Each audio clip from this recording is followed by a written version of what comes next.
En la Biblia, en especial en el Antiguo Testamento, encontramos un periodo o un tiempo de las grandes conquistas. Pueblos que se levantaban contra otros con el propósito de hacer crecer sus territorios, volverse más fuertes, volverse más ricos.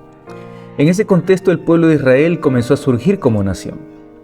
Y otros pueblos los miraban, los invadían, los querían destruir.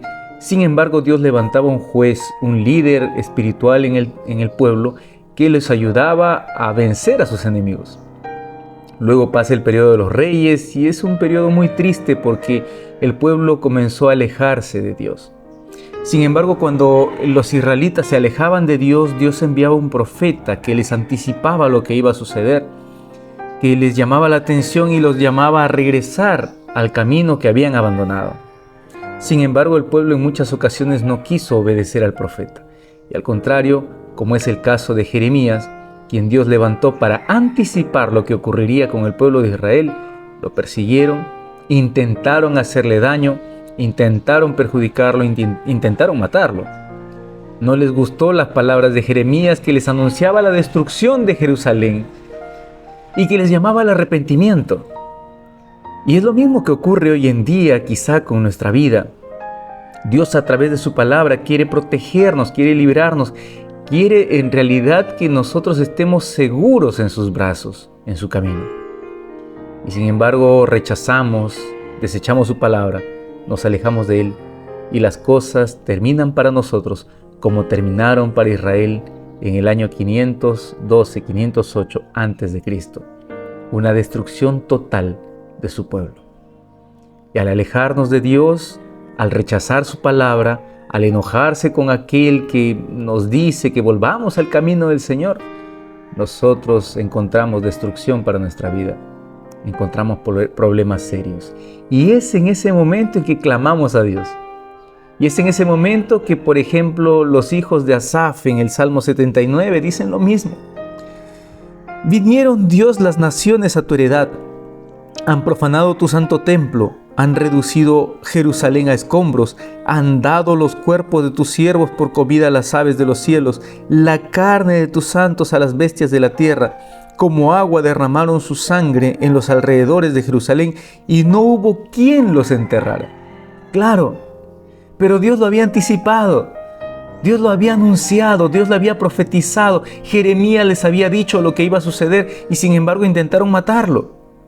No aceptaron las palabras de Jeremías.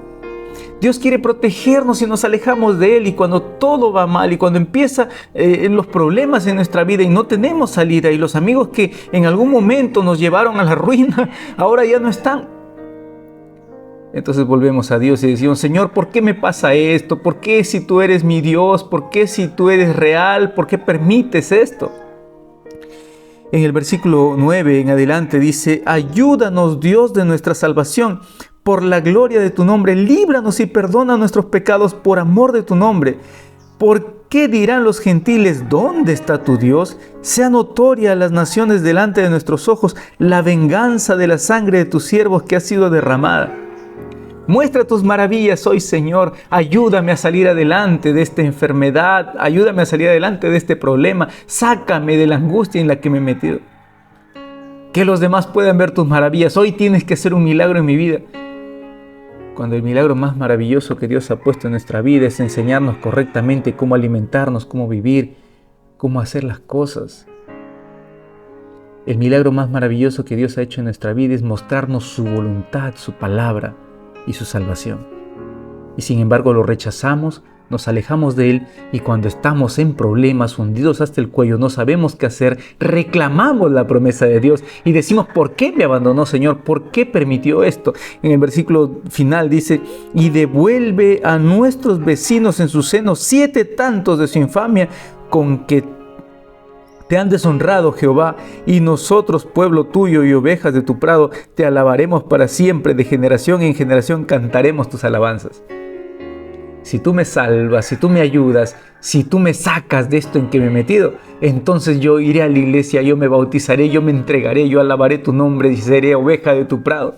Sálvame, por favor, ayúdame y yo volveré a tu camino.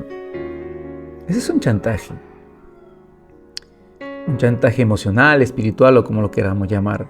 Si tú me salvas, yo iré a la iglesia. Si tú me ayudas, yo volveré a tus caminos. Tú tienes que volver al Señor y no coercionarlo de esta manera, no chantajearlo de esta manera. Tú tienes que volver al Señor porque necesitas volver a Él. Tú tienes que entregar tu vida a Cristo porque necesitas de Él, porque Él es tu vida, porque Él es lo único que necesitas. No pretendas que Dios cambie tu realidad, esa realidad en la que te metiste, esa tristeza en la que te hundiste, para que recién vuelvas a sus caminos. Regresa al Señor como estás. Regresa a Dios como te encuentras. Busca su salvación. Él te espera con los brazos abiertos. Él te quiere dar la paz que necesitas. Pero no pretendas que Él cambie una realidad para que tú recién asumas que puedes amarlo, que puedes aceptarlo. Entrégate por completo al Señor hoy. Y si, amigo querido, estás en la iglesia, amas a Dios, tienes una comunión real, verdadera con Él, nunca te apartes de Él, porque realmente la vida lejos de Cristo es muy triste y es una destrucción total. Ahora, si estás pasando por un momento duro y no sabes por qué ocurre esto, entrega tu vida a Jesús. Vas a ver que encontrarás la respuesta que necesitas. Que el Señor te bendiga. Que tengas un bonito día.